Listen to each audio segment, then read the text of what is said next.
Oh yeah. Hey yo, it's the Russo Show. Hey yo, it's the Russo Show.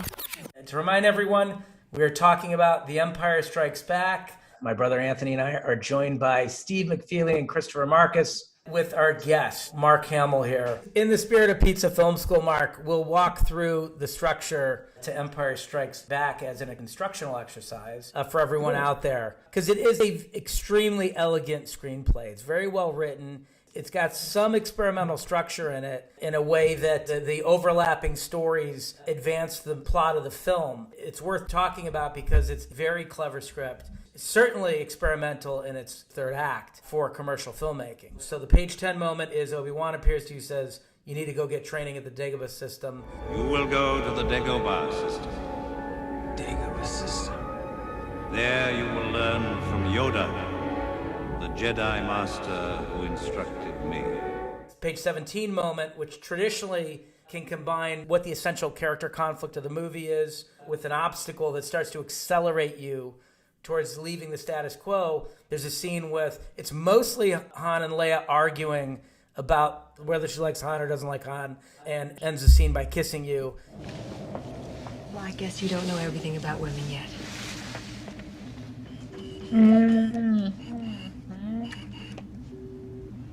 Sort of throwing down the gauntlet against his advances, that then is immediately followed by the Empire drone coming down and discovering the base, which is an obstacle that starts to accelerate us towards the climax.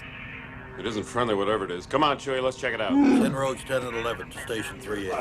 And this is amazing storytelling as you get an incredible set piece before Act 1 is even over. You get an amazing set piece with this battle on Hoth that ends the act with you getting in the X-Wing fighter. Don't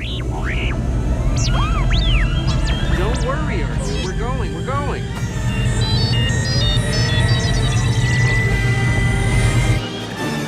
And going off and leaving the main story, not going to the rendezvous, to go follow your own destiny. There's nothing wrong, R2. Just setting a new course. We're not going to regroup with the others. We're going to the Dagobah system. Classic moment where the sort of hero exits the castle on a journey where he may never return the same again. The movie gets really interesting in the second act because both stories, as you follow the Han and Leia story and you follow the Luke story, are advancing the narrative of the film. And around the midpoint, we tend to find that when you're dealing with multiple storyline movies, that the midpoint tends to cluster around the different characters having midpoints that move them forward. There's a scene between Vader and the Emperor where it's revealed that this is the son of Anakin. If you're paying close attention, you can hear in the dialogue that Vader's surprised at this. We have a new enemy. The young rebel who destroyed the Death Star. I have no doubt this boy is the offspring of Anakin Skywalker. How is that possible? Search your feelings, Lord Vader. When the Emperor replies, search your feelings, when you're watching it a second time, you know exactly what he's talking about. And if you're a very close observer on the first time, you may intimate that there's more here than meets the eye. It's leading you towards this big reveal. So there's almost a midpoint for the villain in that moment and a discovery for him. And then he says in response, almost as a way to save your life, maybe we can turn him. He would be a valuable asset to us if we could turn him. The son of Skywalker must not become a Jedi. If he could be turned, he would become a powerful ally. Yes, he would be a great asset. He redirects the Emperor's notion of wanting to kill you, and he turns it into a save for him, and then at the end reveals that he has a grander plan that would involve you teaming up with him and overthrowing the Emperor. You can destroy the Emperor. He has foreseen this. It is your destiny. Join me, and together we can rule the galaxy as father and son. Which is really the midpoint for Vader in the series as well. Not long after you have your midpoint where you meet Vader in the woods. Steve, what did you say the midpoint was for Han and Leia? Those all three are smashed together, so it's well observed. That is basically the midpoint for Vader. That B plot, I've always thought of it as Luke's sort of maturation plot meets a romance over here. That's what I'm following primarily. That's what moves forward in that story, other than sort of obstacle, adventure. So really, that moment is when they get out of the asteroid monster. So if you want to apply a bunch of Campbell stuff, that's like they escape the belly of the beast. We do! The cave is collapsing! This is no cave. What? It's not really an emotional moment. It's mostly just another example of Han Solo saving everybody's ass. As a side note, what I like about Han in the movie is for all of his protestations for like, I gotta get back to, there's a price on my head and this isn't what I'm about, all he does is keep saving everybody. Right? If you want to judge him on his actions, he's perfect, right? He's a scoundrel, but he just saves Luke's ass and he saves Leia several times and he gets him out of this jam and he gets him out of that jam. He looks strong enough to pull the ears off a Gundar. Thanks to you. That's two you owe me, Junior. So those three midpoints sort of in a row, if you think of the A, B, and C plots, are Vader realizes that his son is alive. Now, that's played card down, as we say. Like, the audience doesn't quite know that. Han saves everyone again to get out of this monster. That's not really an emotional one. And then Luke fights himself. It's this impressionistic sort of emotional midpoint. That points, as Joe said, points to the end of this movie and points to the end of the next movie. And here's a little bit of experimental nature of the script. Is the lowest moment, I would argue, is probably when Han goes into carbonite. But that moment is played earlier in the film as a premonition to Luke before it happens. Through the Force, things you will see, other places, the future, the past, old friends long gone. Han? Leia! You lose concentration and you see the future and you then make a decision to abandon your training, which would be the lowest moment. The hero's not going to complete his training, to race off to fight the villain. We have not seen yet in any of these films a loss of the hero.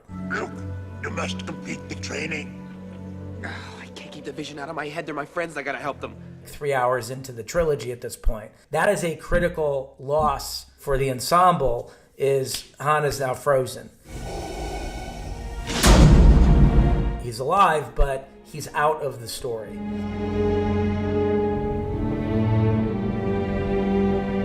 And then we head into one of the more classic third act climaxes of all time, your fight with Vader, ending in an emotional reveal. So if you're looking at movies and trying to understand great screenplay structure, building a climax around an emotional reveal is a more significant and an impactful climax for the audience than if it's a plot-based climax. And this is one of the great emotional reveals in movie history. I am your father.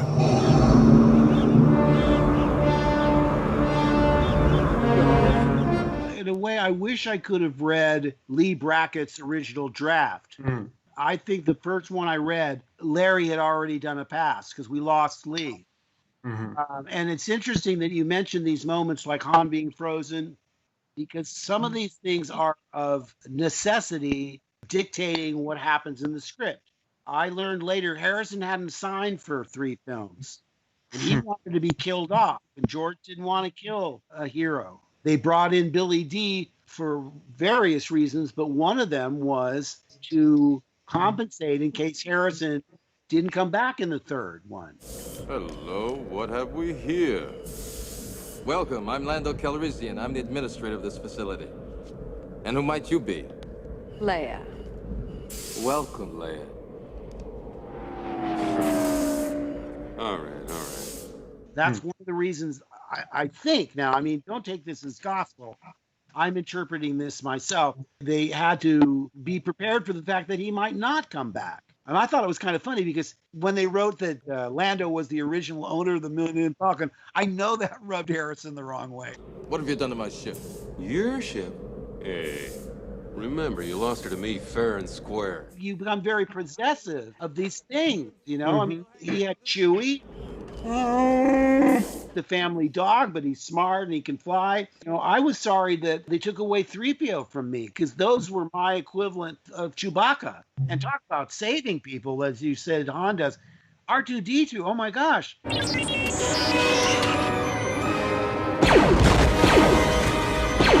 When you look at what he does throughout these movies, if you had anything mechanical that could do that much good and save that many lives, you'd be lucky. I never doubted you for a second. Wonderful. But here's an example of where they changed something out of necessities. The only organic entrance I have in the trilogy is in Empire Strikes Back. In Jedi and in Star Wars, my original entrance is cut. In Jedi, I'm in a cave and they're over my lightsaber, which I'm assembling, and then they pan up and it's a reveal of me in the hood making this new lightsaber.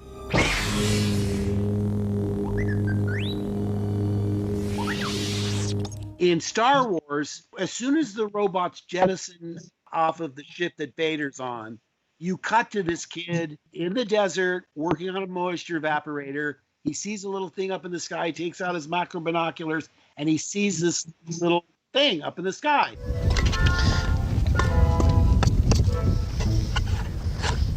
He's very excited. He tries to get this robot to come with him. Well, come on, get in gear. When the robot malfunctions, the sound they dub is... It's so curly from the Three Stooges. Anyway, Luke jumps in his land speeder and wallop, he goes off to Tosche Station, which, I've been ridiculed for all these years. Well, did you ever get those power converters? Never heard that before. And the only thing, now it's in the novelization, and I totally get why they cut it, because they wanted Luke to come into the story organically when he joins up when the robots get sold at the Jawa auction. That's where Luke will come if you're doing the storyline. And this is a distraction. In other words, you go, well, who's this guy? But the only reason I'm telling you this, he goes off to the teen club at Tosche Station. There's a couple of things that are good for the character. Number one, he's ridiculed roundly by his peers. So he's not particularly cool or popular. Koo Stark is the only other female in the movie. Gorgeous woman with these Elizabeth Taylor eyes. Beautiful, and she refers to Luke as, oh, Wormy's been out in the sun too long. She calls me Wormy. Hey, you watch it. Don't worry about it, Wormy. So I'm not popular. Then I bump into Biggs Darklighter, played by Garrick Hagan. And I go, wow, you can see we're old friends. Biggs! Hey! I didn't know you were back. Oh, wow, great to see you again, man. And your long time no see stuff. He's dressed in an Imperial uniform. And I'm going, wow, it's so great. I can't wait till I can get off this dump of a planet and join with you. I'm not going to wait around for the Empire to draft me into service. The rebellion is spreading, and I want to be on the side I believe in. Yeah, meanwhile, I'm stuck here. You'll get your chance to get off this rock. And he takes me outside and he goes, Luke, I got to let you know, as soon as I get the chance, I'm going to jump ship and join the rebels. I made some friends at the academy. When our frigate leaves for one of the central systems, we're going to jump ship and join the Alliance. The rebellion? The only reason that's interesting to me is that Luke has no political persuasion. He thinks it's great he's in the Empire. Right. Yeah. Luke wants to be in the Empire if it'll get him off of the farm.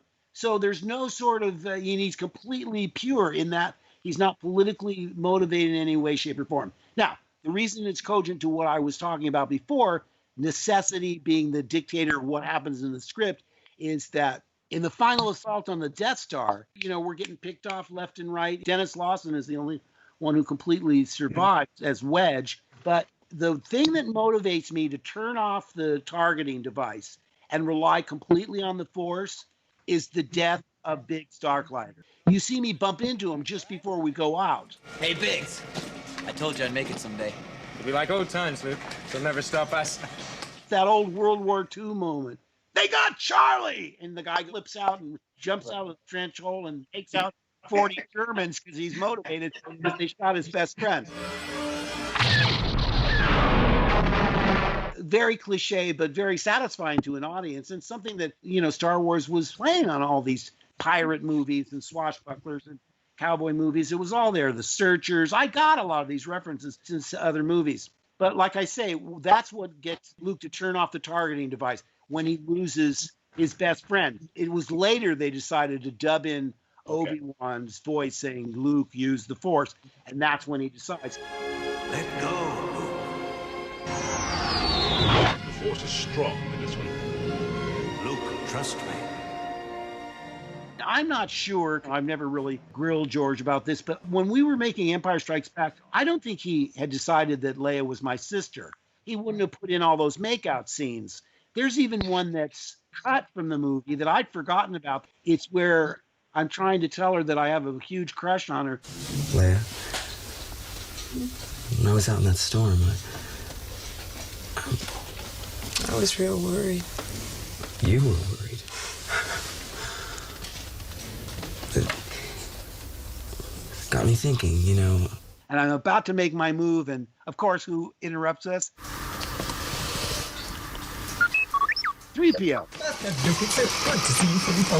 Thanks, 3PO. That irritating presence in my life. But I don't think he would have done that if he had that all mapped out. Now, I can't be sure, because, I mean, George always said he had them all planned out, but I think he was loose enough that he could tweak them as he went along. Mark, I just want to point out that everything you've been telling us right here, this is extremely advanced film school. So thank you for that. I'm happy to hear it. And I know many people listening, I'm sure, are also very happy.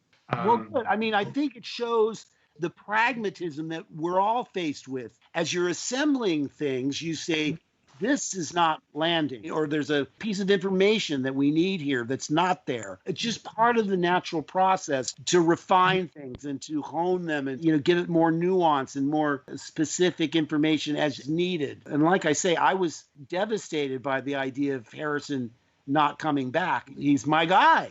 It was easy to relate to because I loved the guy in real life and Luke loved the guy in the movie. You know, he was like my best friend. He was like a mentor. He was everything that Luke couldn't be: sarcastic, scoundrel, a womanizer, you know, a real guy's guy.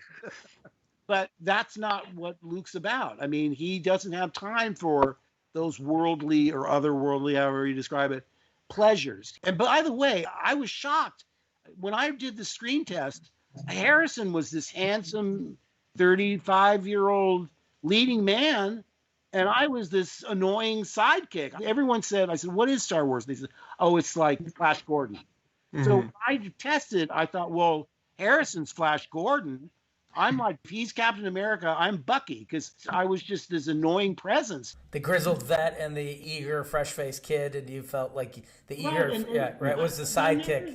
Yeah, that was audacious in and of itself to make a teenager the protagonist. First of all, I didn't hear from them for weeks and weeks and weeks. I'd already moved on. By the way, I went out for American Graffiti, and I didn't make it past the first round. You go in and you meet, I didn't meet George, I met Fred Roos. And, you know, it's just like, tell us a little about yourself. And in 3 minutes, you say, I'm in the middle of 7 children. My dad was in the Navy. I went to 9 schools in 12 years, blah, blah, blah. Thank you. And you move on. And then I never got a call back. With Star Wars, when I did it, it was George and De Palma. De Palma was doing Carrie. George was doing this movie. And they did the same thing. Tell us about yourself. Then I did get the call back. Was De Palma there just as a friend? No, he was casting Carrie. And the thing was, George never said a word. When I came out, I said to somebody that was a friend of mine that was waiting to go in, or had just come out, and I said, was that Brahmin De Palma's first AD or assistant? Who was that little guy with the goatee? And they said, no, schmuck, that's George Lucas. I said, it was? He didn't even say hello or goodbye. He just sat there. And later I would realize that wasn't an insult. That's just George's way. But Brian did all the talking. And so they were casting together, but De Palma was looking at people for Carrie and George was looking at people for Star Wars. Exactly. And I think I got an audition for Apocalypse Now out of that, because since all I knew about the character was that he was a farm boy, I said, well, don't go in and be too smart-ass. Just be sincere, because you're probably not very worldly. You're probably kind of naive if you're a teenage farm boy. And there was sort of an equivalent part in Apocalypse Now, which needless to say, I didn't get. And did you audition for Coppola on Apocalypse? No. And I went in and met whoever the casting person was, and they decided for him. I guess that's what you have to do when you're having cattle calls. Ultimately, it doesn't seem all that fair, but it is what it is. So in the case of Apocalypse and Carrie and Graffiti, I didn't get past that initial. Only on Star Wars did I get past that initial thing. Because, I mean, I don't know who I would have been in Graffiti. Probably the Ron Howard part, and he's so perfect that, I mean, in every case, mostly when I don't get something, when I see it, you go, oh, that's why I didn't get it. because that guy's perfect. How many rounds of auditions did you do for Star Wars? The cattle call and then the screen test. The screen test was like incomprehensible. I said, who talks like this? Mm-hmm. You know, I mean, there's a line that's not in the movie. This is one of the lines my kids can mouth with me, but I think you'd appreciate it because I've remembered it all these years, even though it's not in the movie. It's cut out. We're in the Millennium Falcon cockpit. No, there's no Wookiee in the scene. It's just me and Han Solo. Basically, he's saying, Sullust system or whatever. The system's not there. Well, kid, I've held up my part of the bargain. I was paid to bring you here. Now you're here. Give me my other 5,000 and I'll be on my way. You're on your own. I'm on my own. I'll let you off on the nearest system. You can't. Look, we've come this far. We must find them. Why? I say, well, here's the thing. I really don't have the money I owe you. Well, who's going to pay me? The only reason I remember that is that I love the line where Han Solo goes, you know? I'm beginning not to like you. When you hear Harrison do it, it really lands. As an actor, what you try and do is make everything sound like it's the first time you're saying it, like it's spontaneous. That's your job. So I get to this line, and he says, hey, that's no moon. It's a space station. We'd be fools if we thought we could land there. I'm turning back. And then here's the line, okay? But we can't turn back. Fear is their greatest defense. I doubt the actual security there is much greater than Aquila Sullust, and what there is most likely directed towards a large-scale assault. Who can say that? I mean, I could diagram that sentence. It made sense. Fear, greatest defense, yeah, because it's huge. I doubt the actual security there is any greater than was on Aquila or Sullust, two made-up names. And what there is most likely directed towards a large scale assault. Yeah, it's for an armada. We're like the size of a M&M. We could slip in under their I mean, it made sense. But now try and say it like it's coming to you for the first time. That was my dilemma, because I said, do I send it up in a way? Do I have like an undercurrent of satire or archness in the line? And nobody told me to do it. I mean, I just did it out of process of elimination. The worst of several bad options is just believe it and say it as fast as you can, so people don't have time to really analyze what you're saying and be done with it. Yeah. I was so relieved when it wasn't in the final film, but a lot of times you do an audition and you say, that went pretty well. You know, I think I did pretty well. I think I'm a contender. I bet you I'm in the running. I left having done that screen test with absolutely no clue as to how I registered with anybody. Because George is really sort of like unflappable. He goes, oh, okay, good. Thanks. You know. In a way, it was good because my agent said, how did it go? I said, I don't know. It went. Hearing you talk about that tricky line makes me think about our experience on Captain America Winter Soldier. Scarlett Johansson and Samuel Jackson used to have this phrase they would use whenever they would encounter sort of tricky, technical sci-fi fantasy jargon. They would look at each other and just say, well, drive it like you own it. And it worked. Yeah, very good advice. Yeah. You have confidence in what you're saying, so will the audience. You won't have time to analyze it or think about it. Chris and I have been bailed out a bunch of times by very good actors. But I wonder what they were looking for, whether George had the rest of the story in mind when he's casting you, because you're this young, innocent boy, perfect for Star Wars, but in the next two, you're incredibly burdened and tortured. I mean, you're hung upside down at least 3 times. In Empire. It was brutal. I would come back from either stunt rehearsals or actually shooting. My wife, she was very, very, very pregnant at the time. Nathan would be born on June 25th in St. John's Wood at the Avenue Clinic while we're making Empire. And she would be so astonished at all the bruises and black and blue marks and stuff like she started taking like Polaroids. Because what happens when you're really in it, the adrenaline is running and you don't really go, oh, I just really smashed my ribs or whatever. Yeah. It doesn't register. It's really on the car ride home where you really feel like, you know, you've been ground up and spit out. I mean, it was unbelievably challenging. And when I think back on the fact that it was our first child, and if I hadn't been working, I would have been much more focused on that. Like you say, Luke's journey is much different. I mean, basically Han Solo pretty much stays the same guy. And even the princess to a certain extent. I guess she loses some of her stuffiness. I mean, I'm talking in really broad strokes here. But in terms of storyline, Luke is the one that has the biggest journey. Which is why we would say he drives the A plot of the story and of the movies, even though there's a big ensemble. It really is his story and his journey. He goes the farthest distance. Going back to me going to the screen test and figuring that Harrison was the lead character, when I get the script, I don't know, a month later, I read the title page was The Adventures of Luke Starkiller, as taken from the Journal of the Whills, Saga number 1, The Star Wars. But the big title was The Adventures of Luke Starkiller, and way down, as taken from the Journal of the Whills, Saga, it might have been Saga 4, 1, I don't know, remember, but it said The Star Wars. It's been long enough where I go, wait a second, did I play Luke in the screen test? Oh, no, Harrison must have been Luke, because this is his movie, right? I couldn't remember. Then I started reading this thing, and when I got to my part, I went, oh my God.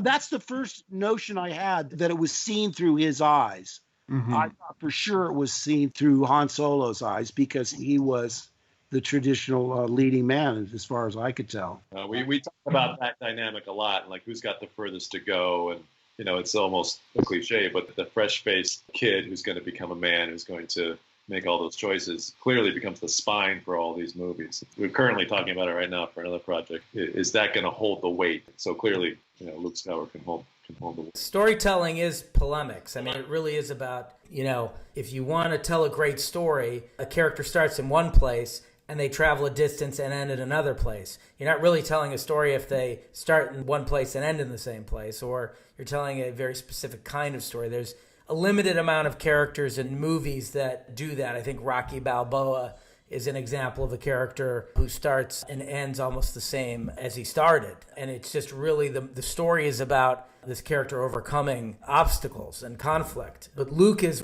an example of that more traditional polemic. Travels an incredible distance from being a farm boy to an enlightened individual, very powerful influence in the universe by the end of his story. And that is a classic character arc. Well, it's why in Empire, I'm struck by how the tones shift in Empire amongst the two storylines, right? Yes, Yoda's kind of funny and there are some jokes there, but that's a very serious stretch of time on Dagobah. And it's much more fast-paced and funny and sort of sparky in the other one. And that can only happen because there's actual story weight in the Dagobah one. They don't get to do that unless that story is meaningful. I had an interesting experience. Ivan Reitman's son, what's his name? Jason. He stages these film readings where you read a famous script for an audience. And he contacted me somehow. He said, we're reading Empire Strikes Back. And Aaron Paul from Breaking Bad was going to be Luke. Ellen Page, be Han Solo. So, it sounded really interesting, and they wanted me to come down and read. I know I was the Emperor. I might have played one other part, but the only reason I brought it up was it was fascinating to me because, like I say, I hadn't seen it since '97. I'd forgotten how funny it was. Mm-hmm. Because that's just as an audience member listening. 3PO's hilarious in it. I'd forgotten how much humor there was because my memory of it was very somber, very serious, very dark, but I'd forgotten how much it was leavened by humor. Even the robots are funnier than Luke. I've just about had enough of you. Go that way. You'll be malfunctioning within a day, you nearsighted scrap pile. And don't let me catch you following me, begging for help, because you won't get it. When they start arguing about, this is all your fault. That malfunctioning little twerp. This is all his fault. I love the concept of robots arguing over whose fault it is. It's just, again, that's just one of those odd eccentricities of this galaxy far, far away. Yeah, and George was really adamant. He says, don't look at anything like, whoa, wow. You look at 3PO like a lawnmower. It's just a piece of equipment. And I was impressed with the art direction from the get-go, that it was very beat up and used and dented and not sparkly, clean, and nice. It was like a Western. It was worn and gritty, and I think, the design is still, it's historic design. The X-Wing fighter when I look at it, is still the most interesting, cool spaceship I've ever seen. Or that and the Millennium Falcon. It's like hundreds of movies that have been set in space. Nothing comes close to the texture and the sort of graphic appeal of an X-Wing fighter or the Millennium Falcon or many of the ships in these films, or the design. I mean, the lightsaber is iconic. It's just so much about these movies are imbued with iconography that has affected the fabric of pop culture for many, many decades, including the four of us here and all the work we did over the last decade with Marvel. So all we can say is thank you. Thank you for giving me perhaps the greatest day I've ever had in a theater as a 10-year-old boy who got dropped off at 11 in the morning and left at 10 o'clock at night and watched the film 4 times over and over back to back because I was so moved by what I was seeing, and I was so appreciative as a child being treated like an adult with an adult tone to the film and the intensity of it. And I cried, and every time I went back and watched it, I cried again, and it just affected me so deeply. It's rare that stories can touch you on that level, that decades later, millions of people are still profoundly affected by them emotionally. And so from the four of us to you, thank you for and what you likewise did.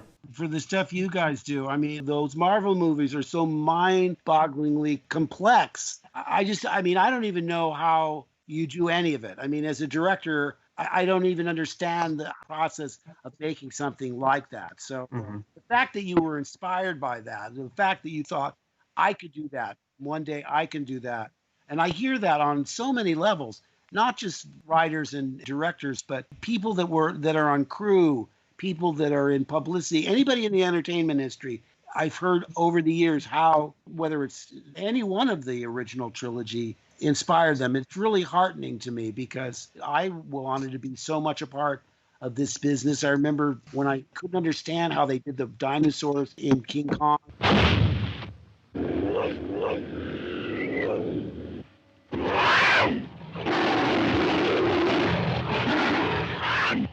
And the fact that I'm involved in something that inspired the next generation and the generation after that, it's really it's great to hear. So thank you. Well, it's not only inspired us to be filmmakers, but inspired us to want to pass the feeling that we had as children watching that movie, the way we were affected and impacted. The fact that, as I've said again, why Empire specifically is so impressionable is because of the choices that it made, the darker choices, the twists, the darker psychology behind the film. It's a darker fairy tale. And as a child, that's so memorable and so impressionable. So we've wanted to pass that feeling on to another generation to hopefully inspire them to tell stories to our children and our children's children in the future. So thank you for being with us on Pizza Film School, Mark. We greatly appreciate it. Thank you. It's been a real honor talking to you. All right.